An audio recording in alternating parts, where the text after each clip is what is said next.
पोषं भक्ति परापि भजते परिपोषमुच्चैः तत्त्वं परं स्फुरति दुर्गममाप्यजस्रं सद्गुणभिस्परचितान् प्रणमामि गीताम्।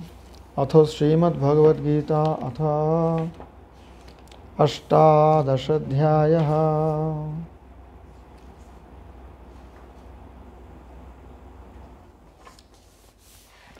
अर्जुन उवाच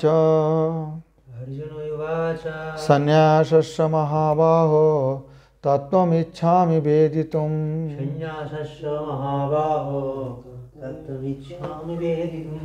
त्यागस्य च ऋषिकेश पृथक् केशिनिषूदन। त्यागस्य च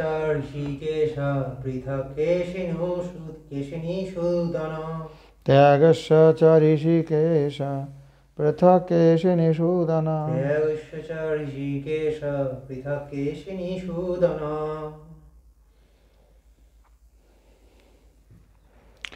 अब जो अष्टादश अध्याय है गीता का, इनमें गीतार्थान यह संग्रहण सारे गीताओं का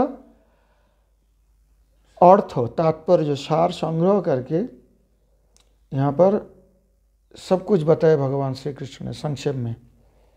इससे पहले 17 अध्याय तक, प्रथम अध्याय से प्रारंभ कर 17वां अध्याय तक जो कुछ चर्चा हुई है उनको संक्षेप रूप से संग्रह करके और अंततः गत्वा भक्ति और शरणागति, ये दोनों के बारे में कहकर गीता की समाप्त की है भगवान ने। तो यहाँ पर अर्जुन का प्रश्न है। अर्जुन उवाच, अर्जुन प्रश्न कर रहे हैं क्योंकि अर्जुन के मन में थोड़ा सा संशय आ गया। क्यों?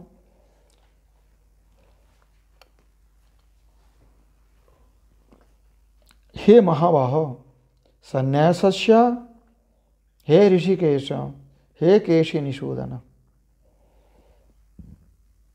3 संबोधन किया कृष्ण को। महाबाहो मतलब विशाल भुज वाले, बहुत बलशाली। ऋषिकेश मतलब इंद्रिय के अधिपति हैं। और केशिनिषूदन मतलब केशी दैत्य का संहार करने वाले। हे महाबाहो, हे ऋषिकेश, हे केशिनिषूदन, संन्यासस्य त्यागस्य च तत्त्वं पृथक् वेदितुम् इच्छामि। मैं संन्यास और त्याग का तत्व अलग अलग रूप से, पृथक पृथक रूप से जानना चाहता हूँ। श्रील भक्तिविनोद ठाकुर जी कहते हैं, भक्ति ही सारे कर्मों का मंगलमय चरम फल है। ये पहली 6 अध्याय में स्पष्ट रूप से कहा गया है। 6वां अध्याय के अंतिम श्लोक क्या है पता है? 6वां अध्याय 6ठ अध्याय के अंतिम श्लोक में क्या बता गया? हाँ, अभी पता है। योगिनाम अपि सर्वेषां मद्गतेन अंतरात्मना श्रद्धावान भजते यो मां सामे युक्त तमो मतः। तो किसके महिमा का वर्णन किया गया? भक्ति। भजते यो मां, सेवा करते हैं जो। तो भक्ति ही समस्त कर्मों का मंगलमय फल है। ये प्रथम 6 अध्याय में स्पष्ट रूप से वर्णन किया गया। और दूसरे 6 अध्याय अर्थात 7वें अध्याय से 12वें अध्याय तक निर्गुण भक्ति के स्वरूप का वर्णन है। निर्गुण भक्ति का स्वरूप बीच वाले 6 अध्याय में वर्णन किया गया। अभी तीसरी तो 6 अध्याय है, जो अंतिम 6 अध्याय, 3 षटक कहा जाता है गीता को, कर्म षटक, भक्ति षटक, ज्ञान षटक। अब ये जो 6 अध्याय 13 से 18 तक, इन 6 अध्याय में ज्ञान, वैराग्य, कार्य अकार्य, विवेक और सगुण निर्गुण विचार के द्वारा भक्ति का चरम फलत्व का निर्देश किया गया।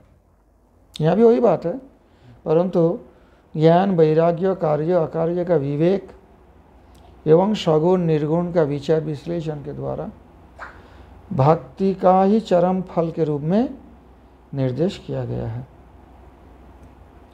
गीता शास्त्र का इस प्रकार गूढ़ तात्पर्य ये पूर्व महाजन के द्वारा प्रदर्शित हुआ है। पूर्व महाजन जितने हमारे पहले आचार्य हुए हैं सभी ने ऐसे प्रकाश किए हैं। ये सारे उपदेश ही सप्तदश अध्याय तक संपूर्ण हो गया।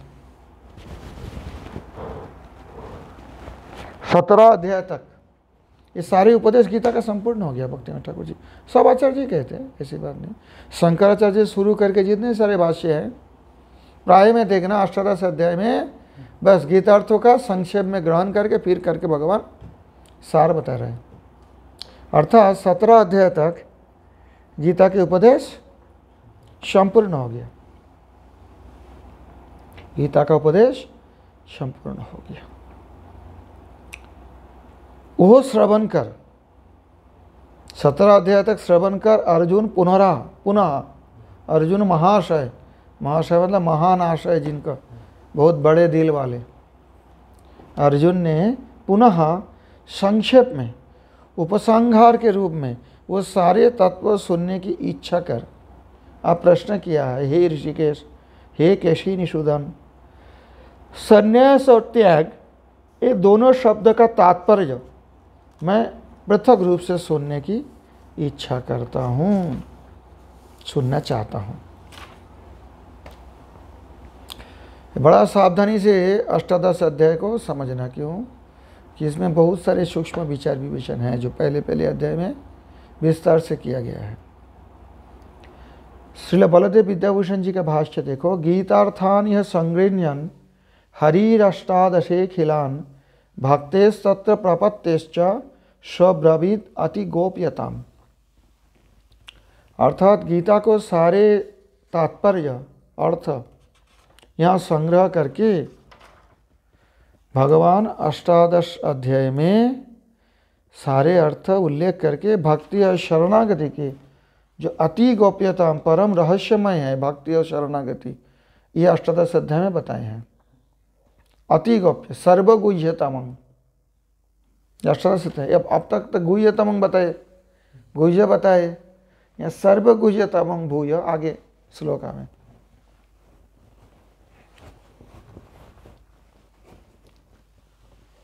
सर्वकर्माणि मनसा सन्न्यस्यास्तेषु खंबसि नवद्वारे पुरे देहि नैव कुर्वन्न कारयन्।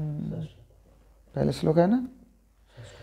हाँ, तो ये जो श्लोक है पहले भगवान बताया, इसमें संन्यास शब्द में क्या कि मुक्तम इत्यादो संन्यास शब्द ने कि मुक्तम सर्वकर्माणि मनसा सन्न्यस्तास्तेषु खंबसि सर्वकर्माणि त्यक्त्वा।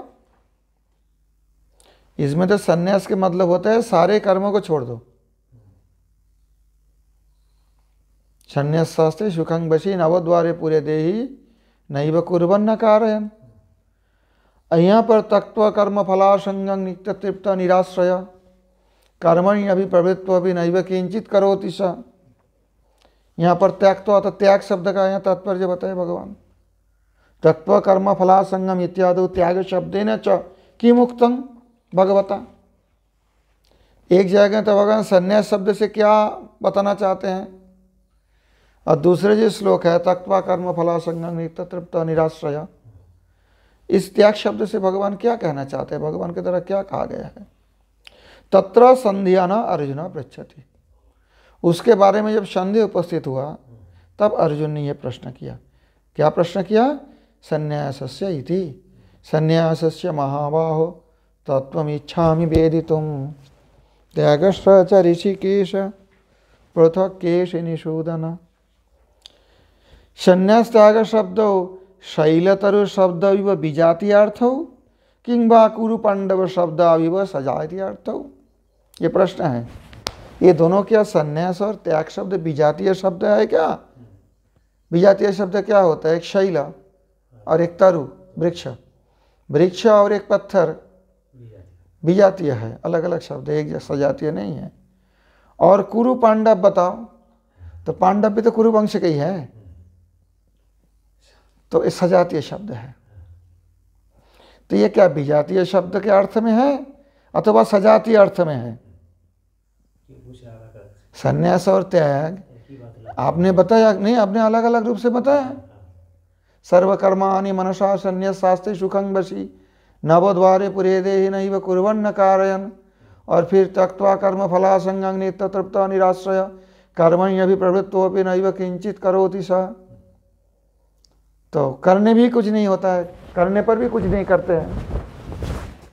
तो ये दोनों शब्द में कुछ भेद लगता है, इसलिए अर्जुन ने ये बात पूछा यहाँ पर। संन्यासस्य महाबाहो तत्त्वम् इच्छामि वेदितुम् त्यागस्य च ऋषिकेश पृथक् केश निषूदन। तो ये दोनों क्या, संन्यास और त्याग शब्द क्या विजातीय अर्थ में है जैसे शैल और तरु, अथवा क्या सजातीय अर्थ में जैसे कुरु पांडव? यद आद्य, अगर आदि हो अर्थात विजातीय अर्थ में हो, तरहि यदाद्य तरहि तब संन्यासस्य त्यागस्य तत्त्वं पृथक वेदितुम् इच्छामि। अगर दोनों अलग अर्थ से दोनों शब्द का प्रयोग हो तो मैं संन्यास का और त्याग का जो तात्पर्य अलग रूप से जानना चाहता हूं। पृथक वेदितुम् इच्छामि। यदि अंत मतलब सजाति अर्थ हो, यदि सजाति अर्थ हो तर्हि तत्र अवान्तर उपाधि मात्रं भेदकं भावी तच्च वेदितुम् इच्छामि। तब उनके भेदक क्या अवान्तर उपाधि मात्र ही होगा, वो भी जानने की इच्छा। अवान्तर उपाधि क्या है? कुरु वंश में तो पांडव है। अवान्तर भेदक क्या है कि पांडु के पुत्र है, इसलिए पांडव। वो कांड भी तो कुरु वंश की है ना, तो कौरव कहने से पांडव भी होता है, कुरु वंश सभी है। तो अवान्तर एक भेद है, भेदक क्या होता है कि पांडु के पुत्र है, इसलिए अलग से एक उनको उपाधि पांडव लगाया गया। परंतु सजातीय है, कुरु और पांडव एक ही जाति के ही तो है, एक ही वंश के है। समझ में आएगी नहीं बात? एक उपाधि लग गया है। यत्र अवान्तर उपाधि मात्रं भेदकम। तो यहाँ अर्जुन का प्रश्न है तत्त्वम् इच्छामि वेदितुम्। अगर अलग अलग अर्थ में हो दोनों, तो अलग अलग से मैं दोनों का अर्थ जानना चाहता हूँ। तात्पर्य संन्यास क्या किसे कहते हैं और त्याग किसे कहते हैं। अगर एक अर्थ की हो, सजातीय अर्थ हो, तो जो अवान्तर भेदक है किस कारण से दोनों का अलग कहा जाता है? समझ में आई बात? दोनों सजातीय होने पर भी किस अवान्तर उपाधि से भेदक हुआ है, उनका दोनों का भेद हो गया, वो जानना चाहता हूँ। तच्च वेदितुम् इच्छामि, वो भी जानना चाहता हूँ। हे महाबाहो कृष्ण, बलशाली कृष्ण, उनका बल है, वो सब कुछ कर सकते हैं, मेरा संशय भी दूर कर सकते हैं। ऋषिकेश इति दृढ़वृत्ति प्रेरकत्वात् त्वमेव मत्संदेहम् उत्पादयसि। ऋषिकेश इंद्रियाधिपति, तो जो बुद्धि का बुद्धिवृत्ति प्रेरण करने वाले भी तो वही है, ऋषिकेश। तो मेरा जो संदेह है तुम इसको उत्खात कर दो, उखाड़ के फेंक दो। केशी निषूदन इति त्वं मत संदेहं केशी नमेव विनाशयति। जैसी केशी को तुमने अपने मुंह में हाथ डाल दिया था और हाथ गर्म हो गया, केशी दैत्य घोड़े के रूप में आए थे, एकदम फट गया, कर्कटिका फलपम। तो उसी प्रकार मेरा जो संदेह है, उसी संदेह के में तुम इस प्रकार से विनाश करते हो, जैसे तुमने केशी दैत्य का विनाश किया था।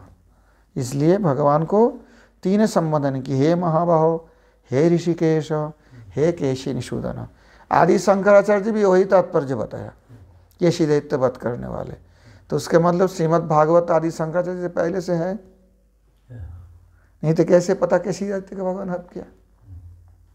कोई मूर्खतावश ये ग्रंथों की आधुनिकता बताते हैं, उसकी चर्चा आगे करेंगे, मैं किसी क्लिप छोड़ेंगे। हाँ, तो केशी निषूदन आदि शंकराचार्य, और ये तो चलो इसमें है तो ये महाभारत मानो आदि शंकर से पहले है, जब तो गीता का व्याख्यान लिखे है। तो भागवती तो बहुत साल से लिखा हुआ है। हाँ, ये कह सकते हैं हम 5000 साल पहले व्यासदेव जी ने पुराण प्रकट किए थे, ये तो हम भी कहते हैं। परंतु कोई मूर्ख अपने को विद्वान बनाने के लिए या जो सनातन धर्म ग्रंथों को छोटा दिखाने के लिए इनमें काल व्यवधान कम करते हैं, कहते हैं ये आधुनिक है, ये पुराना है, इस तरह के अपने मन मर्जी से आदमी को भ्रमित करने की प्रयास करते हैं।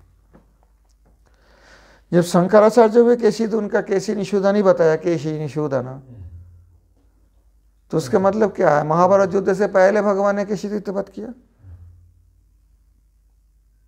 या जब वध किया उसके बाद ही तो अर्जुन केशी निषूदन बोलेंगे?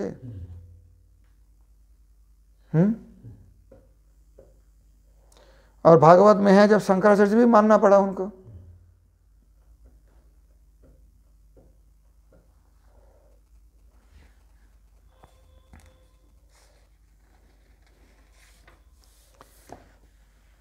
तो ये जो प्रश्न है अर्जुन का, इसी से अष्टादश अध्याय की प्रारंभ है। अर्जुनोवाच संन्यासस्य महाबाहो तत्त्वमिच्छामि वेदितुं त्यागस्य च ऋषिकेश पृथक् केशि निषूदन। अब भगवान इनके उत्तर देना प्रारंभ किया है। अर्जुन का संशय को निरसन करने के लिए, उखाड़ कर फेंकने के लिए। श्री भगवान उवाच काम्यानां कर्मणां न्यासं सन्न्यासं कवयो विदुः।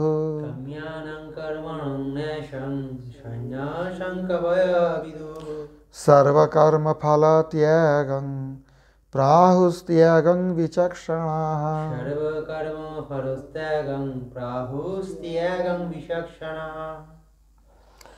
श्री भगवान उवाच, भगवान ने कहा था, ये भूतकाल है सर।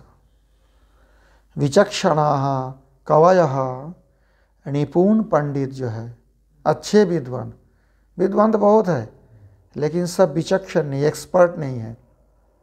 अंग्रेजी बोलने से आसानी से समझ पा गया लोग। निपुण के मतलब होता है एक्सपर्ट, विचक्षण।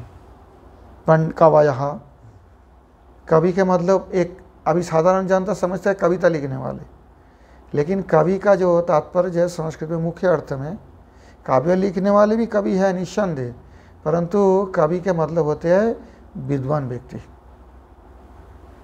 कवयः विचक्षणः कवयः, बड़े बड़े जो विचक्षण विद्वान लोग, ये काम्यानां कर्माणां न्यासं सन्यासं विदुः। काम्य कर्मों का स्वरूपतः त्याग करने का ही सन्यास कहते हैं। समझ में आई बात? कौन कहते हैं? विचक्षण जो विद्वान है, निपुण पंडित लोग जो है। ये काम्य कर्म के स्वरूपतः त्याग, स्वरूपतः त्याग मतलब करेंगे ही नहीं, फल त्याग नहीं। स्वरूपतः त्याग मतलब कर्म करना ही नहीं है काम्य कर्म। काम्य कर्म का स्वरूपतः त्याग का सन्यास कहते हैं जो विचक्षण विद्वान है, एक्सपर्ट स्कॉलर से। और सर्वकर्म फल त्यागं त्यागं प्राहु, और वही विचक्षण विद्वान लोग, वही जो एक्सपर्ट स्कॉलर्स है, वो सर्वकर्म के फल त्याग करना उसी त्याग कहते हैं, त्याग रूप से जानते हैं। प्राहु विदु, विदु मतलब जानते हैं और प्राहु मतलब कहते हैं। तो ऐसे जो विचक्षण विद्वान है, एक्सपर्ट स्कॉलर्स है, बड़े निपुण पंडित है, ये लोग क्या कहते हैं, ये क्या जानते हैं? ये जानते हैं कि काम्य कर्म का स्वरूपतः त्याग करना ही संन्यास है, ऐसा जानते हैं। और सर्व प्रकार कर्म के फल त्याग करना त्याग है, ऐसा कहते हैं। श्रील भक्तिविनोद ठाकुर जी का यहाँ देखो तात्पर्य। विद्वद रंजन भाष्य, अर्थात विद्वान व्यक्तियों को खुशी करने के लिए, प्रसन्न करने के लिए भक्तिविनोद ठाकुर विद्वद रंजन लिखे हैं, और रसिकों को प्रसन्न करने के लिए रसिक रंजन भाष्य भी लिखे है। गीता का ही दोनों ही हैं, अलग अलग है, सिद्धांत स्थल में नहीं, लेकिन विचार के विस्तार में रसिक रंजन भाष्य विश्वनाथ चक्रवर्ती पर टीका के सहित मठ से प्रकाशित किया गया। और विद्वद रंजन भाष्य पहले भी भक्तिविनोद ठाकुर मेरे ख्याल से प्रकाश किए थे, प्रभुपाद के समय प्रकाश हुआ था, बलदेव विद्याभूषण जी के भाष्य के साथ प्रकाशित किया गया। क्योंकि जहाँ पे विद्वद रंजन होगा वहाँ पे तो उसी प्रकार बात कहनी है। कहीं कहीं एक भी है, देखा मैंने, कहीं कहीं एक ही लगभग है, कहीं कहीं अलग है। अलग मतलब विपरीत नहीं है, विरोधी नहीं है, परंतु जैसे किसी को शिक्षक कहा जाता है और वो शिक्षक किसी का जमाई है घर का, तो शिक्षक रूप से एक जगह में उनकी प्रशंसा किया जाता है, अच्छे टीचर है, अच्छे पढ़ाते हैं बच्चों को, बढ़िया रिस्पॉन्सिबिलिटी लेते हैं, जिम्मेदारी लेके पढ़ाते हैं। और दामाद रूप से इसे बोलेंगे क्या? तो क्या विरोधी है? ऐसे ही गीता का तात्पर्य भक्तिविनोद ठाकुर एक ही समझते हैं, उसमें कोई विरोध नहीं है। तो विद्वराजन भाष्य में श्रील भक्तिविनोद ठाकुर कहते हैं, भगवान श्री कृष्ण ने बताया काम्य कर्म स्वरूपतः परित्याग कर नित्य नैमित्तिक दोनों कर्म का निष्काम रूप से अनुष्ठान करने का नाम ही संन्यास है। काम्य कर्म कौन है? जैसे पुत्रेष्टि यज्ञ, स्वर्ग लाभ करने के लिए यज्ञ, हाँ। और नित्य कर्म कौन होता है? संध्या वंदन इत्यादि नित्य कर्म है। नैमित्तिक कर्म क्या है? किसी निमित्त से जो कर्म आ जाता है। निमित्त कैसे? किसी का पिता माता मर गए तो उनका अंत्येष्टि क्रिया श्राद्ध आदि करना पड़ता, नैमित्तिक कर्म है। किसी का पुत्र जन्म लिया तो उसी पुत्र या कन्या जन्म लिया, जो भी हो, संतान जन्म लिया तो उसका जात कर्म संस्कार, अन्नप्राशन आदि जो सारी क्रियाएं हैं, और बाद में अगर द्विज हो तो उपनयन आदि, ये सब नैमित्तिक है, क्योंकि इस निमित्त का उद्देश्य करके आया है। जिनका पुत्र नहीं हुआ कभी, ऐसा भी तो होता है कोई, तो उनका कभी वो करना पड़ेगा क्या अन्नप्राशन? नहीं है ना।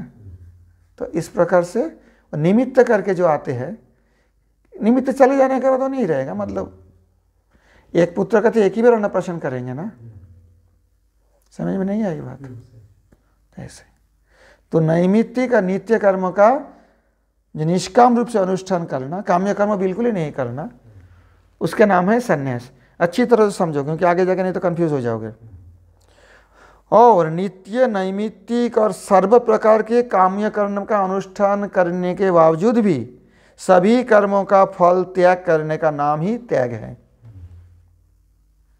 तो संन्यास में क्या अंतर है? संन्यास में काम्य कर्म करेंगे ही नहीं, स्वरूपतः त्याग करेंगे, और नित्य नैमित्तिक निष्काम रूप से करेंगे। और जब सब प्रकार कर्म करके सर्व कर्म फल त्यागं, सर्व कर्म के मतलब सब आ जाते हैं,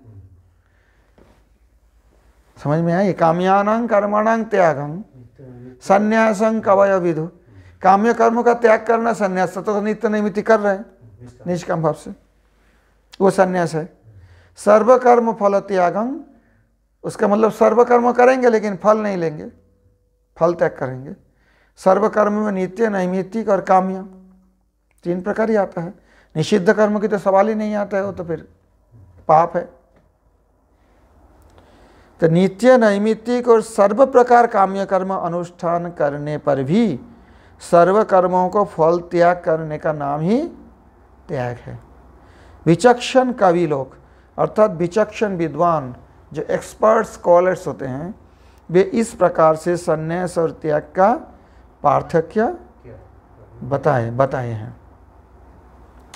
एवं पृष्ठो भगवान उवाच, बलदेव विद्याभूषण जी का जो गीताभूषण भाष्य उसको देखो। इस प्रकार पूछे जाने पर, एवं पृष्ठो, इस प्रकार पूछे जाने पर भगवान ने बताए थे। भगवान उवाच काम्यानां इति, अर्थात ये श्लोक काम्यानां कर्मणां न्यासं पुत्र काम यजेत स्वर्ग काम यजेत इति एवं कामोपनिबंधेन विहितानां पुत्रेष्टि ज्योतिष्टमादीनां कर्मणां न्यासं स्वरूपेण त्यागं कवयः पंडितः संन्यासं विदुर न तो नित्यानाम अग्निहोत्रादीनाम इत्यर्थः। तो शास्त्र में सब वर्णन है। पुत्र काम यजेत, पुत्र काम पुत्रेष्टि यज्ञ द्वारा यजन करेंगे, और स्वर्ग काम ज्योतिष्टम आदि यज्ञ के द्वारा यजन करेंगे, यज्ञ पुरुष नारायण की स्वर्ग प्राप्ति के लिए काम्य कर्म है। समझ नहीं आ रही बात? ये सब कामोपनिबंधन विहितानां कर्मणां न्यासं, काम को उपनिबंध करके, जिसके साथ कोई विशेष कामना जुड़ा हुआ है, समझ में नहीं आई बात? एक विशेष कामना तो जुड़ा हुआ है ना, पुत्र से यज्ञ करेंगे किस लिए? पुत्र कामना के लिए। ज्योतिष्ठमादि यज्ञ करेंगे किस लिए? स्वर्ग कामना के लिए, है वेदों में। इसी काम्य कर्म, इस प्रकार सभी काम्य कर्म को स्वरूपतः त्याग करके, जब नित्य की बात यहाँ नहीं कहा जाता है, नित्य कर्म की त्याग नहीं है। नित्य क्या होता है? अग्निहोत्र आदिनाम, संध्या बंदन, अग्निहोत्र। अग्निहोत्र मैंने बताया ना, विवाह के समय जो अग्नि उठाया जाता है उसी का पूरा जीवन में वो उसमें हवन करते रहेंगे जब तक दोनों जीवित रहेंगे, पति पत्नी। द्विजातियों के लिए ये विधि था, अग्निगृह में अग्नि रहते हवन करते। हाँ, ब्राह्मण क्षत्रिय वैश्य के लिए जरूरी था। और मृत्यु के बाद उसी अग्नि से उनका चिता में अग्नि देने का नियम था। उसके बाद वो कुंड में पूर्णाहुति हो जाता। फिर अगर शादी करेंगे दूसरी बार, फिर दूसरी अग्नि उठेंगे, नहीं तो नहीं। तो ये नित्य कर्म होते हैं। नित्यानाम न तो नित्यानाम अग्निहोत्रादीनाम इत्यर्थः। नित्य कर्म की त्याग की बात यहाँ नहीं बताए गए। समझ में आई? तेषु, उनके बीच में, विचक्षणास्तु, जो विचक्षण व्यक्ति है, जो निपुण व्यक्ति है, निपुण विद्वान है, अच्छे विद्वान है, सर्वेषां कामाणां नित्यानां च कर्मणां फलत्यागमेव न तो स्वरूपतः त्यागं संन्यासलक्षणं त्यागं प्राहु। सब प्रकार काम्य कर्म का और नित्य कर्म का फल त्याग, केवल फल त्याग को ही, फल का त्याग देना ही त्याग कहते हैं। न तो स्वरूपतः त्यागं, उसे त्याग कहते हैं।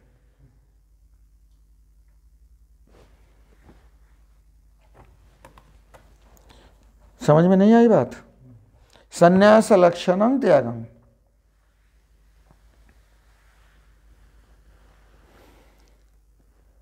संन्यास लक्षण क्यों बताया?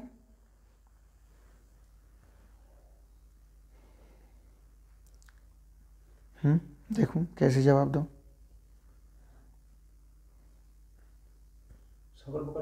काम कर्म स्वरूप त्याग किया है।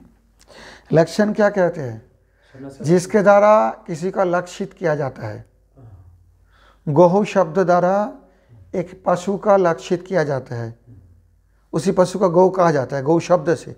लेकिन ये तो नहीं है पशु के ऊपर गौ चिपका हुआ है, शब्द तो चिपका हुआ नहीं है ना, उसको लिखा है क्या? शब्द का प्रयोजन, अर्थ आवश्यकता है ना। तो वो जो शब्द के जो लक्षण है, वो जो लक्ष्य है, लक्ष्य क्या है? एक पशु है गौ शब्द का, तो उसका लक्षण होना चाहिए। पशु तो बहुत है, अब उस लक्षण में भी निर्देश लक्षण होना चाहिए। निर्देश लक्षण किसे कहते हैं? अव्याप्ति, अतिव्याप्ति और असंभव से मुक्त जो लक्षण है, असाधारण लक्षण, वो उसका लक्षण है, शुद्ध लक्षण है, निर्देश लक्षण है। तो यह संन्यास लक्षण इसलिए बताया गया। ये लोग ये शब्द समझना पड़ेगा, वेदांत पढ़ोगे तो ये सब शब्दों पे जब तक ध्यान नहीं दोगे। यहाँ पर देखो ना लिखे हैं, स्वरूपतः त्यागं संन्यास लक्षणं त्यागं प्राहु।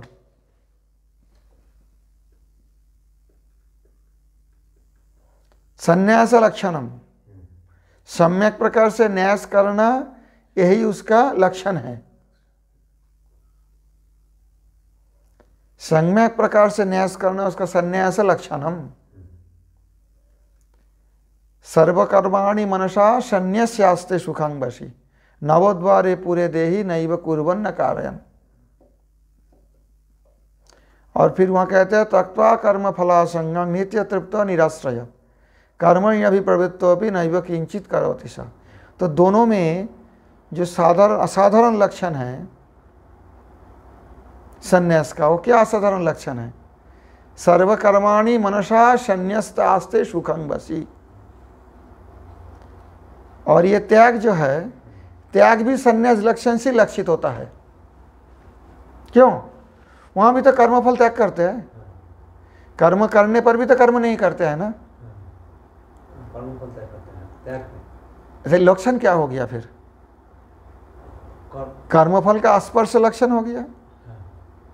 सर्वकर्माणि संन्यस्त, ये अच्छी तरह से समझो। संन्यास लक्षणं त्यागं क्यों बताया? कि वो त्याग का लक्षण जो लक्षितव्य वस्तु है सन्यासी है। लक्षण के द्वारा लक्ष्य किया जाता है। गौ शब्द के द्वारा एक पशु एक प्राणी का लक्ष्य किया जाता है। ऐसी त्याग शब्द के द्वारा संन्यास लक्षणम जो वो त्याग है उसी का ही लक्ष्य किया जाता है। त्यागस्य च ऋषिकेश पृथक केशि निषूदनम। तो भगवान क्या कहते हैं, यहाँ अच्छी तरह से ध्यान दो। काम्यानां कर्मणां न्यासं संन्यासं कवयो विदु सर्वकर्म फल त्यागं प्राहुस्त्यागं विचक्षणाः। विचक्षणास्तु सर्वेषां काम्यानां नित्यानां च कर्मणां फलत्यागमेव न तो स्वरूपतस्त्यागं संन्यासलक्षणं त्यागं प्राहु। क्योंकि संन्यास जो होंगे वो स्वरूपतः काम्य कर्म त्याग करने से जो मिलेगा, कर्मफल स्पर्श, जो त्यागी होंगे जो सब प्रकार कर्म करने के बाद भी उनका कर्मफल नहीं मिलने वाले। तो लक्षण क्या हो गया संन्यास का? जो किसी भी कर्म का फल स्पर्श नहीं होगा उनको। सर्वकर्माणि मनसा संन्यास शास्त्रे सुखं वशी नवोद्वारे पुरे देहि नैव कुर्वन् न कारयन्। ये संन्यास लक्षण है ना। तो त्याग भी तो संन्यास लक्षण में आ जाता है, फिर उसी के द्वारा लक्षित किया जाता है। नैव कुर्वन् न कारयन्, वो करते भी नहीं, किसी से करवाते भी नहीं। इसलिए स्वरूपतः त्यागं न तो स्वरूपतः त्यागं सर्वेषां कामानां नित्यानां च कर्माणां सर्वेषां काम्यानां नित्यानां च कर्माणां फलत्यागमेव न तो स्वरूपतः त्यागं संन्यासलक्षणं त्यागं प्राहु। नित्य कर्माणां च फलमस्ति। इसी बारे में तो शंकराचार्य जी शुरू करके सभी ने बताया इस भाष्य में, इसमें ज़्यादा भेद नहीं है। कि क्योंकि कहीं कहा जाता है नित्य कर्म वो है जो नहीं करने से दोष लगता है, करने से फल नहीं मिलता, साधारणतः कहा जाता है। परंतु जब भगवान यहाँ सर्वकर्म फल त्यागं बताए, उनमें नित्य कर्म भी आता है, उनका फल जरूर होता है, नहीं तो त्याग कैसे होगा। शंकराचार्य दृष्टांत देता है, कहते हैं बंधा अगर पुत्र त्याग करे, इसका कोई मतलब रहता है? जिस नारी का पुत्र ही नहीं है वो पुत्र कैसे त्याग करेंगे? दृष्टांत दिया है आचार्य शंकर ने, और आचार्य ने भी श्रीधर स्वामी मेरे ख्याल से यहाँ भी हो सकता है दिया होंगे ना, या नहीं है। तो अभी इसको विस्तार से शंकराचार्य जी इनको किया है। कहते हैं अगर बंधा का पुत्र त्याग होता है क्या? तो जब नित्य कर्म की अगर कोई बोले कि उसका कोई फल नहीं मिलता, फिर यहाँ भगवान फल त्याग कैसे बोल दिया? फल है जब भी तो त्याग होगा। जिसका पुत्र है वो तो पुत्र त्याग करेगा, जिसका पुत्र नहीं हो कैसे त्याग करेगा? तो नित्य कर्म नाम फलमस्ति। ये सभी आचार्य ने यहाँ स्वीकार किया है गीता के इसी व्याख्यान में, प्राय सभी देखा मैंने कि नित्य कर्म का भी फल मिलता है।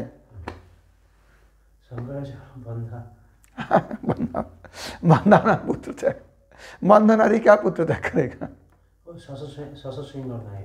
ससुसिंह दूसरा है जिसका अस्तित्व नहीं है, लेकिन यहाँ पुत्र का भी अस्तित्व है, बंधा नारी का भी अस्तित्व है, लेकिन एक के साथ दूसरे का संजग नहीं हो सकता। जब बंधा नारी है पुत्रवती नहीं है, सीधी बात है। ससुसिंह उदाहरण यहाँ नहीं चलेगा, वो तो असंभव है, जिसका अस्तित्व ही नहीं, अलीक है। लेकिन वही बात बता रहा हूँ मैं, उस शंकराचार्य जी की व्याख्या ऐसे है, बलदेव विद्याभूषण ने ज़्यादा विस्तार नहीं की है। उन्होंने सीधा सीधी कह दिया था नित्य कर्मणां च फलमस्ति, नित्य कर्म का भी फल है।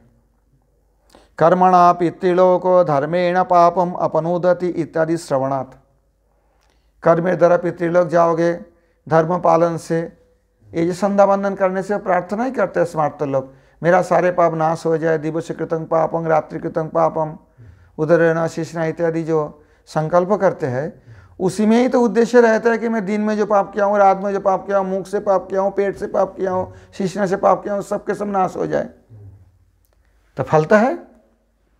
अन्यथा अगर फल नहीं हो तो कोई कर्म में कोई प्रवृत्ति नहीं होंगे, कुछ भी नहीं फल है। निष्फल कर्म में कोई प्रवृत्ति तो होगा नहीं। अच्छी तरह से समझो। नित्य कर्मणां च फलमस्ति कर्मणा पितृलोको धर्मिणा पापम अपनुदति इत्यादि श्रवणाति वेद वाक्य हैं। यद्यपि अहरह संध्याम उपासित यावज्जीवन अग्निहोत्रं जुहोत यावज्जीवनम अग्निहोत्रं जुहोति इत्यादि। यद्यपि, अब नित्य कर्म क्यों कहते हैं यद्यपि, जैसा कहा भी जाए अहरह संध्याम उपासित, वेद में आदेश है प्रतिदिन संध्या बंदन करना चाहिए। यावज्जीवनम अग्निहोत्रं जुहोति, जितना दिन जियोगे अग्निहोत्र जरूर करना चाहिए। तो ये क्या हो गया, ये विशेष कामना यहाँ नहीं लगता है, समझ नहीं पा रहे हो बात। पुत्र कामना करो तो पुत्रेष्टि यज्ञ करो इत्यादि। देखो ना, पुत्र कामो यजेत इत्यादि फल विशेष न श्रुत। पुत्रेष्टि यज्ञ के बारे में जैसे कहा जाता है, जो पुत्र काम हो, जिनके अंदर पुत्र रूप एक विशेष कामना रहे, वो पुत्रेष्टि यज्ञ का आयोजन करे। परंतु संध्या बंदन अग्निहोत्र में ऐसे कोई विशेष फल विशेष सुना नहीं जाता है। वेदों में कहते हैं अहरह संध्याम उपासित, प्रतिदिन संध्या बंदन करना चाहिए। जितना तक जियोगे यावत जीवनम अग्निहोत्रं जुहोति, जितना दिन जियोगे, जीवन है, आजीवन अग्निहोत्र का आचरण करो, अग्निहोत्र हवन जो होता है करो। तो इसमें तो कोई क्या मिलेगा ऐसा तो नहीं बताया ना। दोनों वाक्य में, वेद वाक्य में अंतर नहीं देख रहे हो। पुत्र काम हो जाए तो, स्वर्ग काम हो जाए तो, इसमें तो ये नहीं बोल रहा है। इसमें कुछ कामना रहे नहीं रहे मतलब नहीं है। तुम्हें रोज संध्या बंदन करना चाहिए, तुम्हें यावत जीवन अग्निहोत्र करना चाहिए। स्पष्ट हुआ ये बात।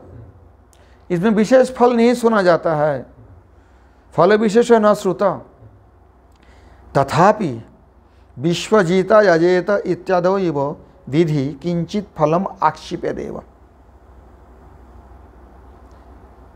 सुना तो नहीं जाता है, परंतु विश्वजीता यजेत, जो विश्व जय करने वाले, विश्वजित यज्ञ करना है। विश्वजित यज्ञ से ही क्या पता लग जाता है, विश्वजित यज्ञ से क्या पता लग जाता है, बस। यह नहीं कहा जाता है कि विश्व जय कामना करके विश्वजित यज्ञ करो। समझ में नहीं आई बात। यहाँ तो ऐसा नहीं बताया कि तुम विश्व जय करने की इच्छा करो तो विश्वजित यज्ञ करो। लेकिन जहाँ पर वेद में बताया गया तुम विश्वजीता यजेत, विश्वजित यज्ञ का करो, तो उसके विश्वजित के शब्द के साथ ही तो पता लग जाता है कि ये यज्ञ करने से वो सारे विश्व को जय कर लेंगे, जय करने की शक्ति प्राप्त कर लेंगे, ऊर्जा प्राप्त कर लेंगे, जैसा भी बोलो। तो इत्यादि उदाहरण दिया। इस प्रकार से अहरह संध्याम उपासित तो बताया दिया है, स्पष्ट रूप से फल निर्देश नहीं किया, लेकिन कुछ फल तो उसमें आक्षेपित है, वो गिरा देते हैं उसी वाक्य के अंदर ही। समझ में आई बात। हाँ, विश्वजित शब्द যেমন विश्वजिता यजत है, तो उसी में तो अंदर ही कुछ बात फल आक्षिप्त किया गया है ना। ऐसे ही संध्या बंदन किंचित फलम आक्षिपे देव, निश्चित रूप से कुछ फल तो है। और उस शब्द से पता लग जाता है विश्वजित यजित तो किस लिए जपन करेंगे, तो विश्वजित होने वाले के लिए। विश्वजित होना क्या है, विश्व जय करना, फल प्राप्ति। नाम में भी तो ऐसे नहीं, पुत्र कामो यजित बताता ना, पुत्र कामो पुत्रेष्टि यज्ञ करेंगे। यहाँ तो नहीं बोला कि विश्व जय करने वाले विश्व यज्ञ करेंगे। समझ में नहीं आई बात। स्वर्ग काम करोगे तो ज्योतिष्ठम करो, ये तो काम्य कर्म में आता है, ये करने से ये फल मिलेगा। लेकिन विश्वजिता यजेत, इसमें तो ये नहीं बताया गया तुम विश्व जय करने की इच्छा हो तो विश्व यज्ञ करो। लेकिन इससे तो ये फल मिल ही जाता है, पता ही लग जाता है। इसमें फल नाम से ही गिरा हुआ है, इसमें नहीं, पुत्रेष्टि भी नाम से है, लेकिन उसमें आदेश है पुत्र काम करोगे तो पुत्रजित करो, पुत्रेष्टि करो। यहाँ पर कहते हैं विश्वजित यज्ञ करो। ये सूक्ष्म विचार है, इसलिए मैं बता रहा हूँ अष्टादश अध्याय की ये सब विचार अच्छी तरह से समझोगे तब जाके ये समझ पाओगे, प्रवेश होगा शास्त्र में, नहीं तो शास्त्र में प्रवेश नहीं कर पाओगे। जैसे विश्वजित है तो इसमें अलग से ये कामना करके करो ये बात नहीं बताएगा, लेकिन कामना की कुछ वस्तु उसमें मिल जाता है, उसमें आक्षेपित है वो। देखो ना, नाश्रुत तथापि विश्वजीता यजेत इत्यादो व विधि किंचित फलम आक्षेपित देव। कुछ फल तो उसमें क्षेपण किया गया है, डाला गया है, कुछ फल सूचित करते हैं। ऐसा नित्य कर्मों में भी उसी प्रकार कुछ फल मिलता है, ये नहीं है कि फल नहीं मिलता। और ये बात आदि शंकराचार्य से शुरू करके मैं जितने आचार्य जगत को प्राय सभी वही बात बोलते हैं। शिव रामानुज मेरे ख्याल से कुछ अलग ये दिया है इनमें, मैं देख रहा था रामानुज स्वामी ने क्या बताया, 1 मिनट देखा देता हूँ, क्योंकि ये सब पॉइंट बहुत, ये जो बिंदु है ये बहुत ज़रूरी बिंदु है, क्योंकि इसमें पूरा हमारे जो सिद्धांत संप्रदाय के सब आधारित है।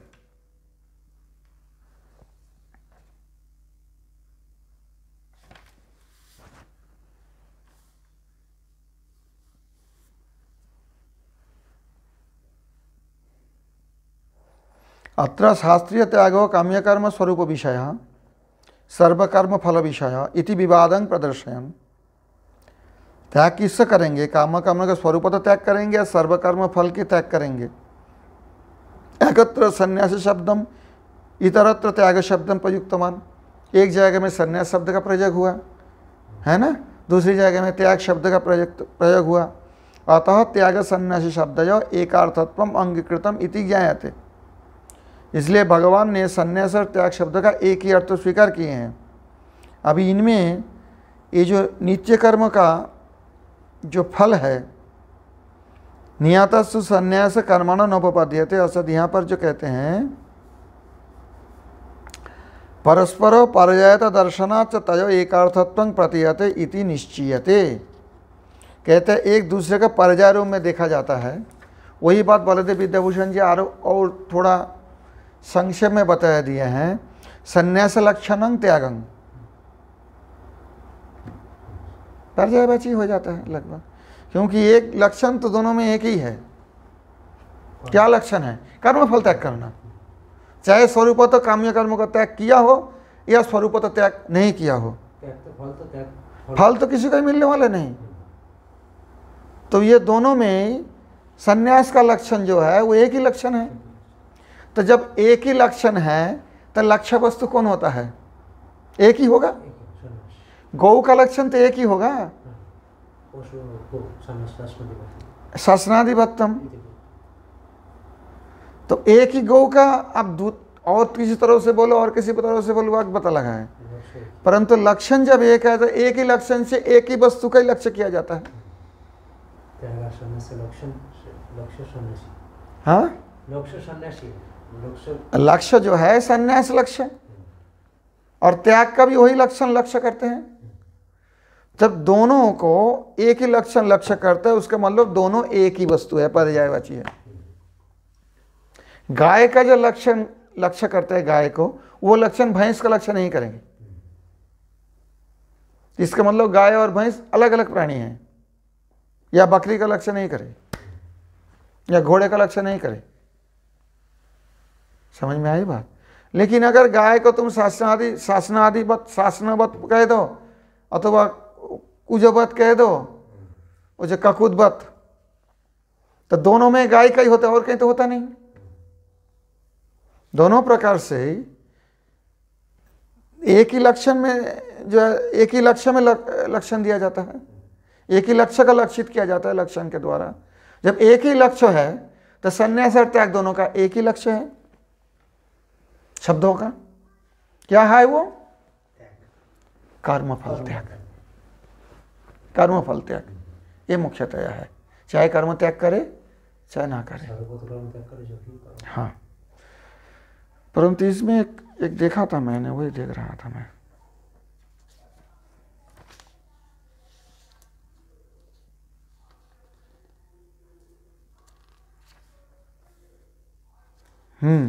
इसका आगे है, मैं बताऊंगा। चलो पहले इसको आगे चलो। अभी समझ में आई बात। तो जो उसका मतलब क्या होता है, जब यहाँ सर्वकर्म फल त्यागं बताया भगवान, तो बंध का पुत्र त्याग नहीं होता है। तो भगवत वचन से पता लगता है सब प्रकार कर्म का ही कुछ ना कुछ फल होता है, अर्थात नित्य कर्म का भी फल है। ये स्पष्ट हुआ ना बात। और उसके उदाहरण के लिए दिखाया बलदेव विद्याभूषण जी विस्तार करके, यद्यपि स्पष्ट रूप से नहीं बताया गया कि पुत्र कामना हो तो पुत्रश्री यज्ञ करो, स्वर्ग कामना हो तो यतिष्ठम यज्ञ करो, ऐसा तो बताया नहीं गया। बताया कि प्रतिदिन संध्या वंदन करना चाहिए, जितना दिन जियोगे उतना दिन अग्निहोत्र यज्ञ करना चाहिए। ऐसे स्पष्ट रूप से वर्णन नहीं होने पर भी, जैसे विषयिता यजेता, विषयी यज्ञ करो, नाम से पता चला। तो उसमें तो कुछ फल तो उसमें भी दिया हुआ है।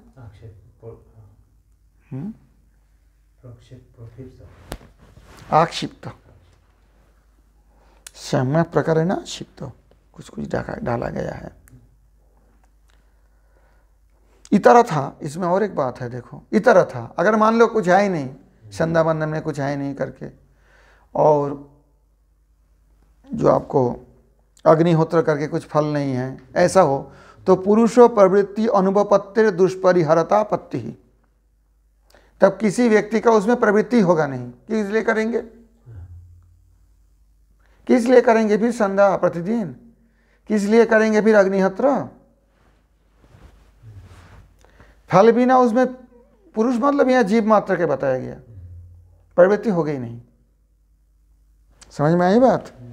और दुष्परिहरता पत्ति ही, और दुष्परिहरता उसको त्याग करना बहुत कठिन है, यह आपत्ति होता है।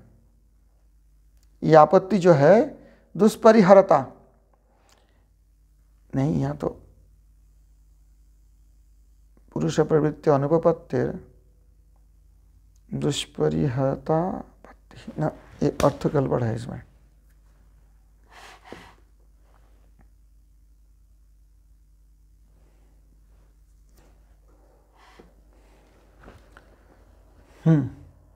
ये अर्थ जो है, इसका अनुवाद मत देखो, मैं बताता हूँ। इसका अर्थ ये है दुष्परिहरता पत्ति ही। अच्छा एक बात बताओ, ये अग्निहोत्र अगर कोई नहीं करे मर जाएगा क्या? तो परिहरता है तो इसमें छोड़ा तो जा सकता है। संध्या वंदन नहीं करे क्या मर जाता है क्या? या कोई ऐसा कोई नुकसान हो जाता है देखा जाता है क्या? तो ये तो नहीं है, दुष्परिहर तो नहीं है। अच्छा भोजन ना करे तो भोजन त्याग करना दुष्परिहर है। कोई कोई करते हैं, अभी देखता हूँ सुनता हूँ, कोई कोई ऐसा है बिना भोजन करके लेकिन रह रहे हैं, लेकिन प्रायः जीवों के लिए ये तो दुष्परिहर है, इसका त्याग नहीं किया जा सकता। समझ में आई बात। अगर जल पीना अगर बोल दोगे तो जल पीना त्याग कर दो तो जीना मुश्किल हो जाएगा, है कि नहीं? भोजन बिना तो फिर भी कुछ दिन रहेंगे लोग, जल के बिना उससे पहले ही चले जाएंगे, जानते हो? भोजन बिना कुछ दिन तक जीवित रह सकता है, जल के बिना और पहले मरेंगे कोई भी जीव। तो ये दुष्परिहार है।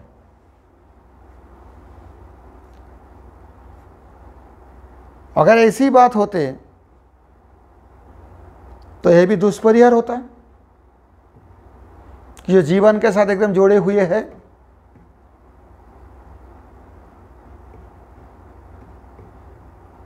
यहां आपत्ति जुड़ा है, आपत्ति नहीं है, पत्ति। दुष्परिहारता पत्ति मतलब होता है जैसे अर्थापत्ति न्याय होता है ना, प्रमाण होता है ना, ऐसे दुष्परिहारता पत्ति होता है।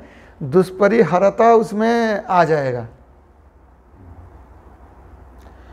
क्योंकि पुरुष के प्रवृत्ति नहीं हो तो संध्या वंदन नहीं करेंगे, सीधी बात है।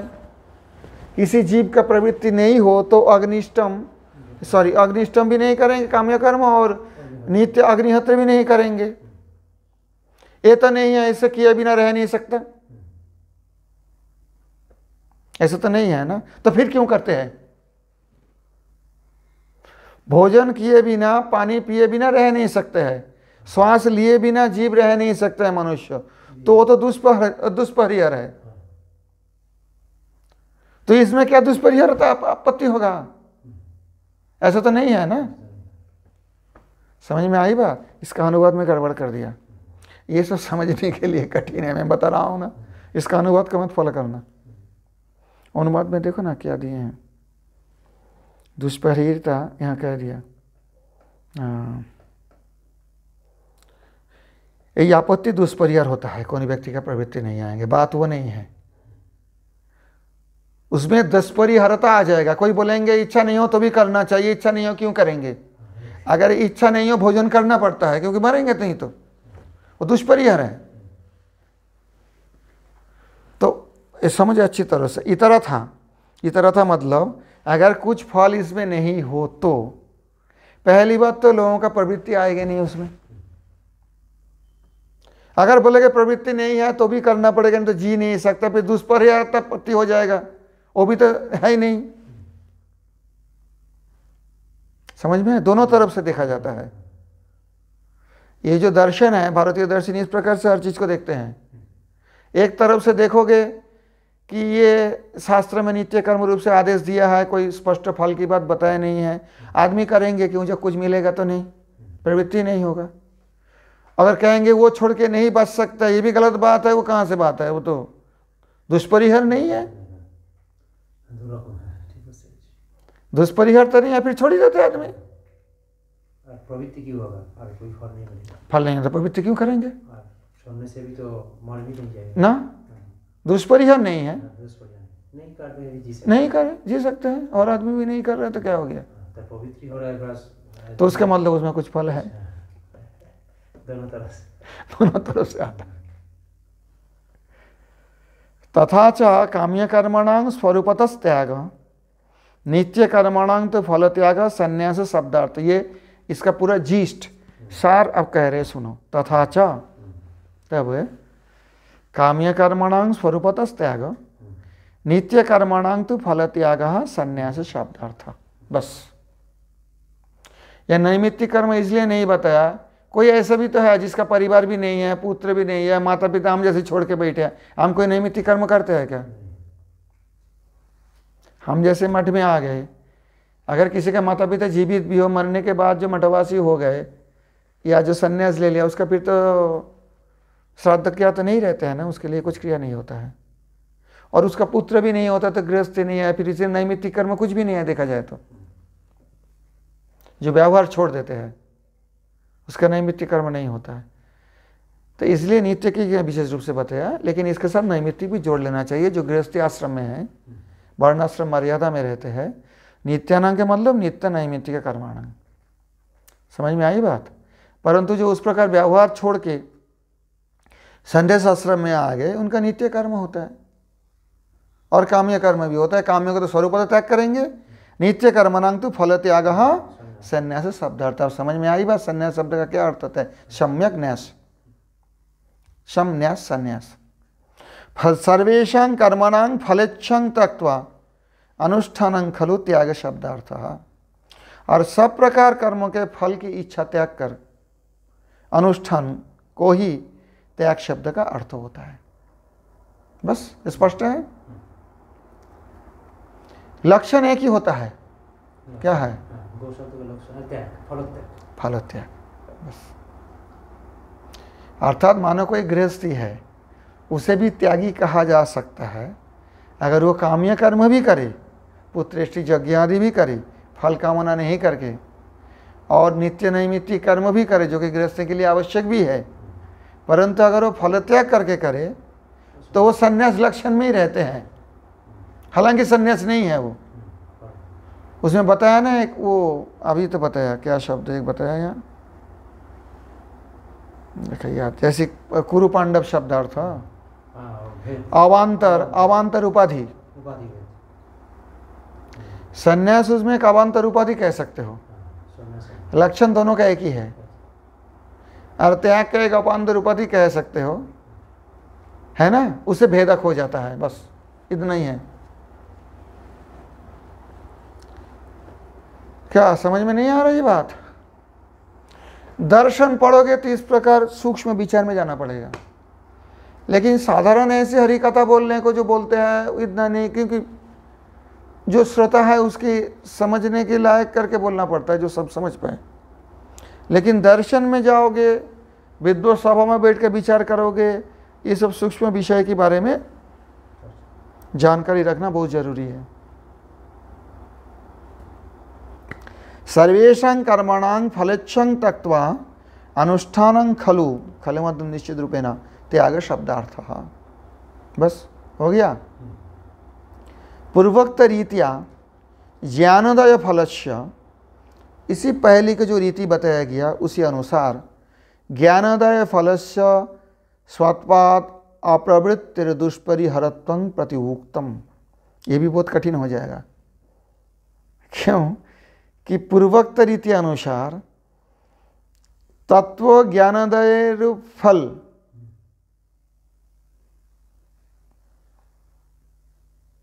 फलस्य सत्वाद, ज्ञानोदय रूप फल का अस्तित्व रहने के कारण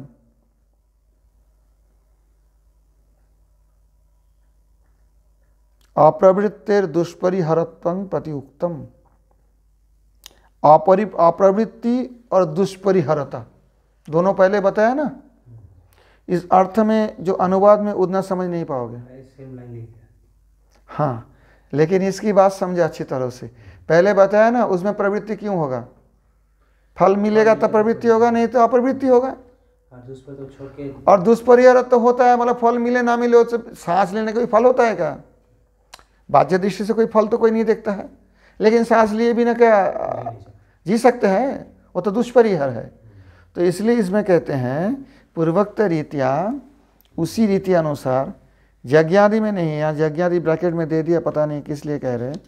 पूर्वोक्त रीति अनुसार के मतलब होता है जैसे ये बताया ना, काम्यानां कर्मणां न्यासं संन्यासं कवय विधि, इस रीति के अनुसार ज्ञानोदय फलस्य सत्वाद, ज्ञान उदय रूप फल होता है।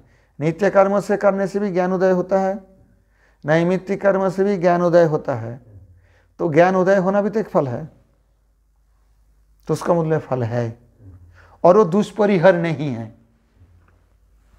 ज्ञानोदय फल है, ज्ञानोदय रूप फल है। और ज्ञानोदय हलो बना हलो मर जाच्छी ना। हाँ, बस दुष्परिहर तो नहीं है ना। बस समझ में आई बात? अच्छा चित्र समझना। श्री भगवान उवाच काम्यानां कर्मणां न्यासं संन्यासं कवयो विदुः सर्वकर्म फल त्यागं प्राहुस्त्यागं विचक्षणाः। आज इतना तक रहने दो। गीता सुगीत कर्तव्याः किमन्यैः शास्त्र विस्तरैः आशयं पद्मनाभस्य मुखपद्मद्विनिसृता भारतामृत सर्वस्वं विष्णुर्वक्त्राद्विनिसृतं गीता गंगोदकं पीत्वा पुनर्जन्म न विद्यते। निताय गौर प्रेमानंदे हरि हरि बोल।